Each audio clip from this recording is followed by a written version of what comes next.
Hello everyone. In this video, we are going to discuss another very common interview question. That is, given a number, you have to find out whether that number is prime number or not. Now, what is a prime number? Prime number is any number which is divisible by 1 and itself.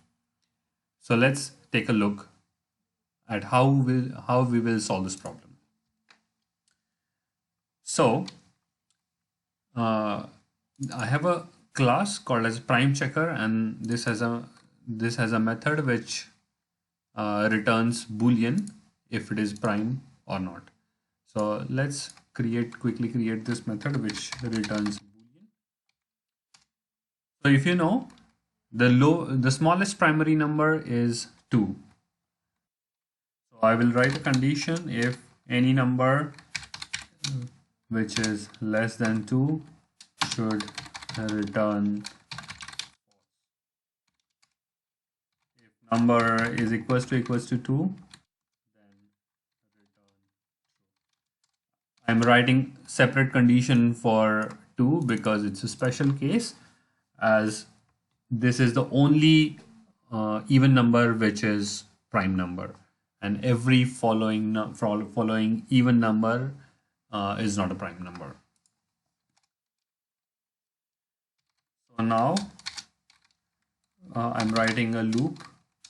Integer I is equals to 0, I is equals to 3, because we have already checked until 3. So from 3 to n, I will check for every number, and if number is divisible by that number, then it's not a prime number. And after this loop, if this number is still not divisible, then it is a prime number. This is very naive approach where we are checking for every number until that number. If it is divisible by any number, then this is a prime number, else it is not a prime number. So let's see this runs or not. To run this program, I have taken a really big prime number, and I'm trying to run this number against this method that we wrote, and let's check whether I think I copied the wrong thing.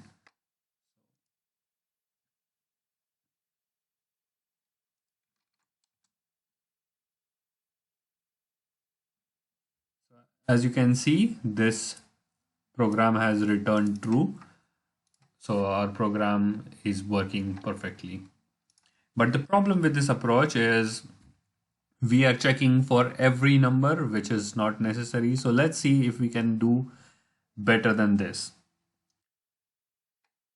So if you analyze the situation, we don't have to check actually until this number. So for example, if the number is 50, we don't have to check if it is divisible by 49 or 48 or 47, because at max it is divisible by is 25. So we can further reduce this problem to check until only until the half of the number. So let me create another method. So I will copy this method, and let's just modify. Okay, so this should return boolean. So if number is less than 2, then it should return a false. If number is equals to 2, it should return true. But what we have to check is, we have to check not until number, but number by 2. And if this is until any number until this number is able to divide this number, then this should be okay. Otherwise, this should return true. Let's check if this solution works or not. We will again check with the same number. So let me check. So this time it should run a bit faster than the before, And as you can see, this took a little less time. The second output took a little less time than the first output because it is more efficient. It does check half of numbers than the previous one. Let's check if we can do better than this one. So if you know about theory of a prime number, you really don't have to check even until half of the number of a given number. You can only check until the square root of that number. So I'm writing another method which should check only until the square root of the number.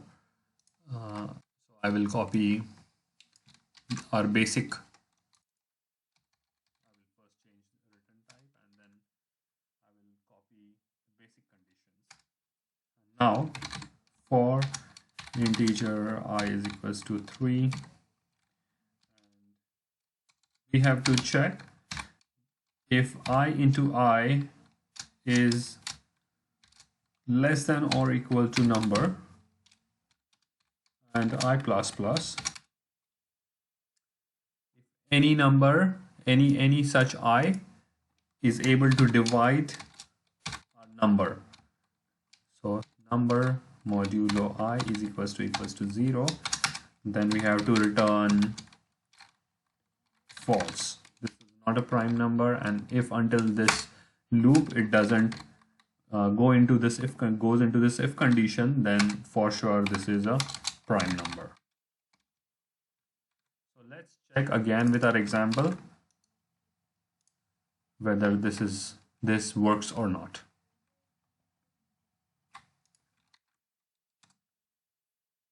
So if you can see again, the difference between the output is even smaller. So this was very quick because we checked until just the square root of this number, because we are multiplying I with I and checking whether that number is exceeding the number or not. So this solution also works, but do you think that we can still do better than this one? Yes, we can still do a little better than this one. So if you put a little bit more attention to the problem and the approach, basically we check with number is equals to 2, and every other even number is not a prime number. So we basically don't have to divide for 4, 6, 8 and so on and so forth with any of the prime numbers. So we can reduce this problem, we can reduce this loop by half. So let's see how we can do this. It's actually very similar to what we did before, but so I will just copy this entire method and we will just do small modifications. So rather than I plus plus, we will just do I is equals to I plus 2, because we don't have to check for 4, but we have to check for 5, and we don't have to check for 6, we have to check for 7. You have to check for every even number until the square root of the number. And let's check if this also runs fine or not. And again, I'm going to check against the same big number. Let's check now.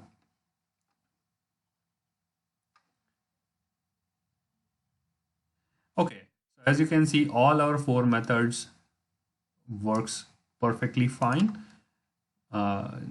The difference is just in the time complexity of these numbers. This takes O of n time, this takes O of also n time, but this number, it takes O of log n time. This number is even better than this one, but still from the time complexity perspective, it takes O of log n time.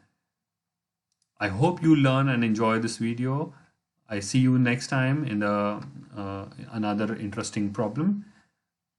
The code for this solution is present in the GitHub, and the link for GitHub repository is in the comment section. Thanks for watching and see you again next time.